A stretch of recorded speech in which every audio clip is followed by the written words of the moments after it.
شاید وہ یہ کہنا چاہ رہے ہیں کہ اللہ تعالیٰ بڑا غفور رحیم ہے، جو مرضی کر دے رہو بخشش ہو ہی جانی ہے. تو سر اگر یہ کسی کا کانسیپٹ ہے نا تو اس کو قرآن کی الف بے نہیں پتا. ڈاکٹر اسرار صاحب رحمہ اللہ تعالیٰ میرے استاد ہیں، میں نے ان سے بہت کچھ سیکھا ہے. اللہ تعالیٰ ان کو نیک کاموں کا اجر دے اور ان کی برائیوں سے درگزر فرمائے. یعنی وہ بیان القرآن آپ سنیں نا تو لگتا ہے کہ یار قرآن جس طرح نازل ہوا ہے وہ اس طرح پریزنٹ ہو رہا ہے. جس نے قرآن نہیں پڑھا نا وہ تو یہی سمجھتا ہے کہ شاید اللہ تعالیٰ کو ایک بوڑھی نانی اماں ہے جس نے یہ لوگ پیدا کیے ہیں اور ایک شغل ملا گیم ہے، اینڈ پہ ساروں کو ہی چھوڑ دے گا. جناب اگر یہ معاملہ ہوتا تو انبیاء اور کتابیں آتی. امام محمد غزالی نے کیمیائے سعادت میں لکھا ہے کہ جو علماء ممبروں پہ چڑھ کے لوگوں کو یہ بتا رہے ہیں نا کہ اللہ تعالیٰ بڑا غفور الرحیم ہے اور وہ سب کو بخش دے گا چاہے جس طرح کی مرضی زندگی گزارو، وہ اصل میں یہ بتانا چاہ رہے ہیں کہ اللہ تعالیٰ کے پیغمبر جھوٹے تھے نعوذ باللہ، ان کے ساتھ جو کتابیں نازل ہوئیں یہ اس میں جو وعیدیں آئی ہیں کہ جو نافرمان ہیں ان کو دوزخ میں جھونکا جائے گا، یہ سب کا سب جھوٹ ہے اور وہ یہ صحیح کہہ رہے ہیں. پھر امام غزالی کہتے ہیں ایسے علماء واجب القتل ہیں. میں آج کے کسی میٹھے میٹھے مبلغ کے اوپر قتل کا فتویٰ نہیں لگا رہا. امام غزالی کہہ رہے ہیں کہ جو اس قسم کی رحمت کی آیات سنا سنا کر ان کا غلط مفہوم بیان کر کے خدا سے دور کر رہے ہیں. یہ تو یہودیوں کا یہی تو عقیدہ تھا. سورۃ البقرہ میں آتا نا، وہ کہتے ہیں کہ ہمیں اللہ تعالیٰ چند دنوں کے لیے ڈالے گا دوزخ میں پھر نکال لے گا، ہم تو اللہ کے چہیتے ہیں. اللہ تعالیٰ ماتا تم نے کوئی عہد لیا ہوا ہے اللہ سے؟ سورہ بقرہ شروع میں اسی لیے ہے کہ تم سے ایک پہلے تم سے زیادہ لاڈلی امت تھی، اس حوالے سے کہ اس میں زیادہ پیغمبر آئے، 3 کتابیں نازل ہوئیں، تورات زبور انجیل. لیکن جب انہوں نے ہم سے روگردانی کی تو ہم نے دیکھو اسے ضربت علیہم الذلہ والمسکنہ، ان پہ ایسی ذلت اور مسکنت آج تک تاری ہے. تو سر یہ باتیں کرنا تھانے دار والا معاملہ نہیں. قرآن کا اسلوب ہی بڑا سخت ہے، اس میں کوئی شک نہیں. اور میں اکثر بتاتا ہوں 2011 کی بات ہے، ہمارے محلے میں ہی ایک مسجد یعنی لڑکیوں کا ایک مدرسہ ہے اہل حدیث کا. تو وہاں پہ ایک آنٹی ہیں جو ڈاکٹر فرحت ہاشمی کی کلاس فیلو ہیں، اسٹوڈنٹ نہیں کلاس فیلو ہیں. تو وہ رمضان میں دورہ قرآن کرواتی تھی. تو میں نے اپنی وائف کو کہا، اس وقت 3 بچے تھے ماشاءاللہ 4 ہیں، میں نے کہا میں بچے سنبھالتا ہوں، تم نہ رمضان میں پورا قرآن گو تھرو کرو. وہ صبح 9 سے لے کے 12 بجے تک ایک پارہ کور کرواتی تھی، پورے رمضان میں قرآن ختم. میں کہا تیری جدی پشتی کسی نے پورا قرآن نہیں ترجمے نال پڑھا ہونا اس طریقے نال، تو اللہ دی بندی پڑھ لے. اچھا جب وہ قرآن پڑھ کے مکمل ہو گیا کورس، میں نے اس کو کہا کہ تم نے کیا سیکھا؟ اس نے ایک جملے میں کنکلوڈ کیا. اس نے کہا جی مجھے جس خدا کا تعارف کروایا گیا تھا نا اس معاشرے کی طرف سے اور میرے ماں باپ کی طرف سے، وہ خدا کوئی اور ہے، اور جو خدا قرآن میں ہے نا وہ کوئی اور ہے. میں نے کہا کیا مطلب؟ اس نے کہا خدا تو بڑا ڈاڈا ہے. یہ تھانے دار اور یہ وہ اس طرح کے ٹرمز ریوائز کر رہے ہیں. آپ ذرا قرآن تو پڑھ کے دیکھیں. قیامت کے دن اللہ نے اپنا نام کیا رکھا ہوا ہے؟ للہ الواحد القہار. لمن الملک اليوم للہ الواحد القہار.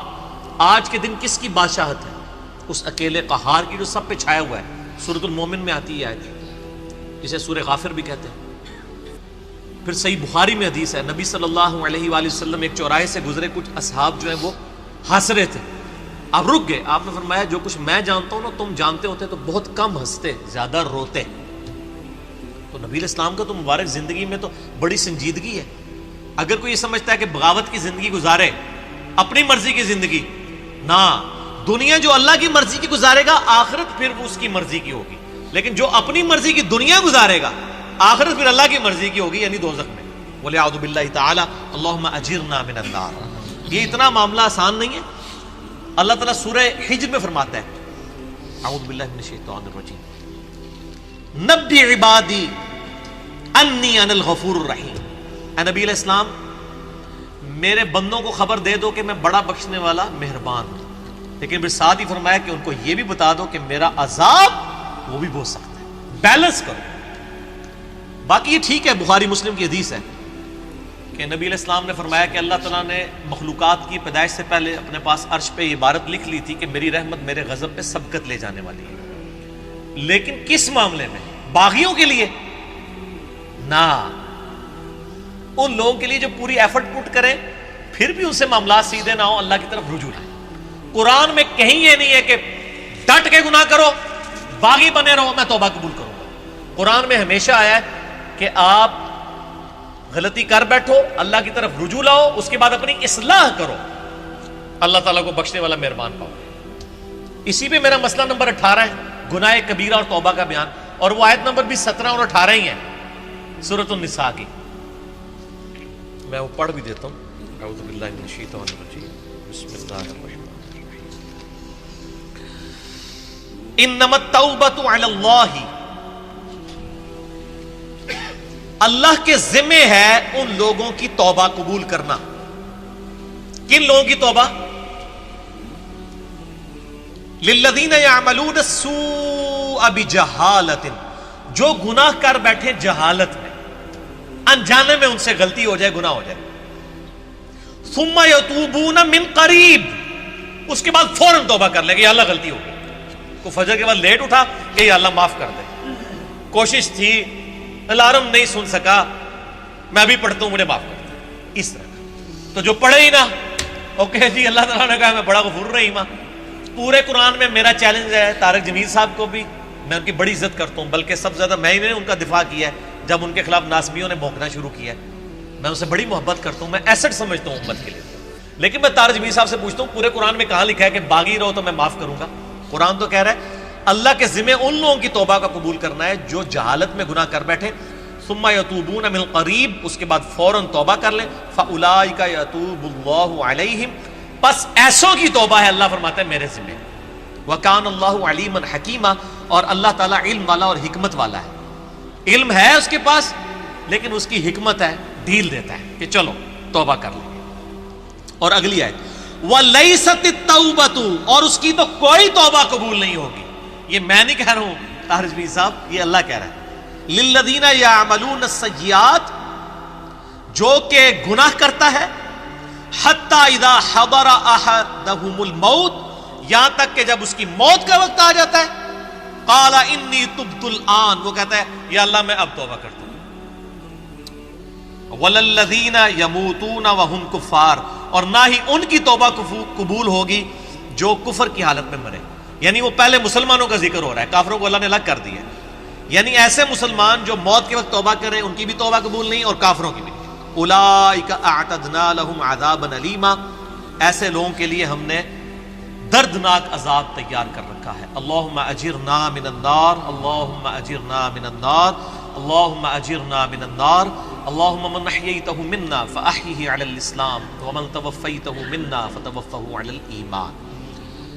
تو یہ تو دیکھ لیں، یہ تو قرآن کی ڈاکٹرائن ہے، آپ اس کو تھانے داری والی معاملہ کہہ رہے ہیں اور یہ کر رہے ہیں۔ باقی ٹھیک ہے کہ اگر ایک بندہ گناہگار ہے آپ اس کو یہ کہیں کہ توبہ کر کے اللہ کی طرف آؤ، وہ 99 قتل والا واقعہ بھی ہے نا بخاری مسلم میں، ہم نہیں کہہ رہے مایوسی پیدا کریں، لیکن ہم کہہ رہے خام خواہ لوگوں کو امیدیں بھی نہ دلائیں۔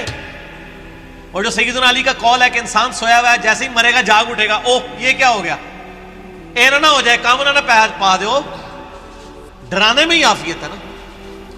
اور آپ کا ڈر کا غلبہ ہی ہوگا تو تب آپ گناہوں سے بچیں گے، صرف خوشخبریوں سے نہیں بچیں گے، ٹھیک ہے۔ میں آپ سے کہتا ہوں اگر دنیا میں یہ آفر کی جائے اللہ کی طرف سے کہ جو مرضی یاشی کرو عذاب کوئی نہیں ہوگا لیکن جنت نہیں ملے گی، سارے کہنے کے جنت ہی کئی لوڑ آتی ہے جنت بنا لینا،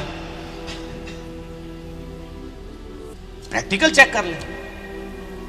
اور اس کے بدلے میں اگر یہ بات کی جائے کہ جی آپ دنیا میں اللہ کی تابع فرمان بن کے رہو، ادروائز آپ کو دوزخ میں جھونک دیا جائے گا، کوئی بچت نہیں ہوگی، تبھی لوگ اللہ کی طرف آئیں گے۔ آپ اگر یہ بھی لالچ لوگوں کو دیں کہ نیک عمل کرو گے تو جنت ملے گی، برے عمل کرو گے تو کچھ نہیں ہوگا، کوئی نہیں کرے گا جب تک آپ ڈر لیں۔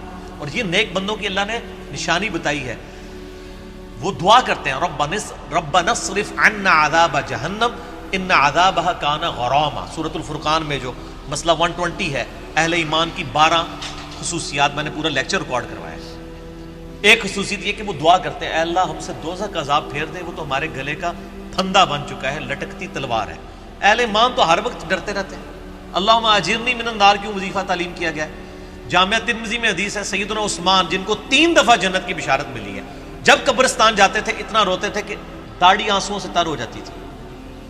لوگ کہتے تھے یہ کیا؟ تو انہوں نے کہا میں نے نبی علیہ السلام سے خود سنا ہے کہ قبر آخرت کی منزلوں میں سے پہلی منزل ہے، جس کی یہ منزل کامیاب ہوئی اس کی اگلی آسان ہوتی چلی جائے گی، اور جو اس میں پھنس گیا اس کی اگلی مشکل در مشکل در مشکل ہوگی. تو حضرت عثمان کو سمجھ آ گئی تھی یہ تھانے داری والا کنسیپٹ جو آپ نے اس کو نام دیا. ہم تو تھانے داری نہیں کہتے، ظاہر ہے خدا نے دنیا بنائی ہے اور وہ اسٹیبلش کرنا چاہتا ہے کہ لوگ میرے تابع فرمان ہو. گنڈا گردی کرنے کے لیے تو اس نے دنیا نہیں بنائی ہے. تو یہ بڑا کریٹیکل ایشو ہے، اور اس معاملے میں نا مجھے بڑا دکھ ہوتا ہے اس قسم کے واعظین سے.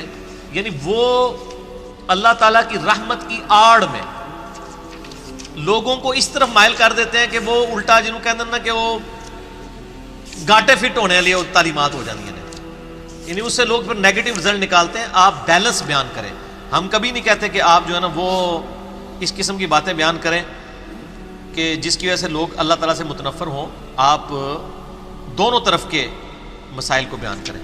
اسی قسم کی آیات جو ہے نا جی وہ یہ آگے سورۃ النحل کی آیت نمبر 119 ہے.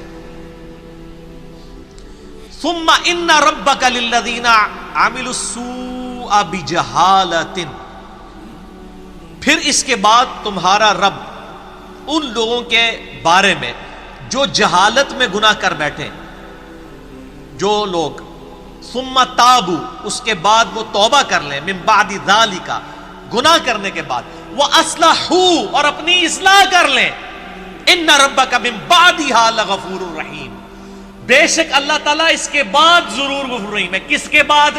جو اللہ کی شرطیں پوری کرے گا. کیا شرط ہے؟ جہالت میں گناہ ہوا، پھر اس کے فوراً بعد توبہ کی اور اپنی اصلاح بھی کر لی. خالی چھڑی توبہ نہیں. یا ایھا الذین آمنوا توبوا الی اللہ توبۃ نصوحا، اے ایمان والو اللہ کی طرف ایسی توبہ کرو جیسا کہ توبہ کرنے کا حق ہے. اب یہ ڈاکٹرائن کلیئر ہوگی. جو توبہ کرے وہ اصلاح کرے، ان ربک بے شک تیرا رب من بعدھا اس کے بعد لغفور رحیم ضرور بخشنے والا مہربان ہے. میرا چیلنج ہے، قرآن میں کہیں یہ نہیں ہے کہ آپ باغی ہو جائیں اسی طرح زندگی گزاریں.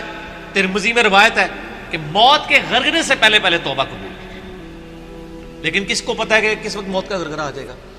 تو اس قسم کی باتوں سے ڈیسیو نہیں ہونا چاہیے. ایسے واعظین کی ان کو بھی سمجھانا چاہیے، اور میں ان سے یہ کہوں گا قرآن پڑھیں تو آپ کو پتہ چلے گا کہ آپ کی ڈاکٹرائن جو ہے وہ بالکل کتاب و سنت کے خلاف ہے. ٹھیک ہو گیا.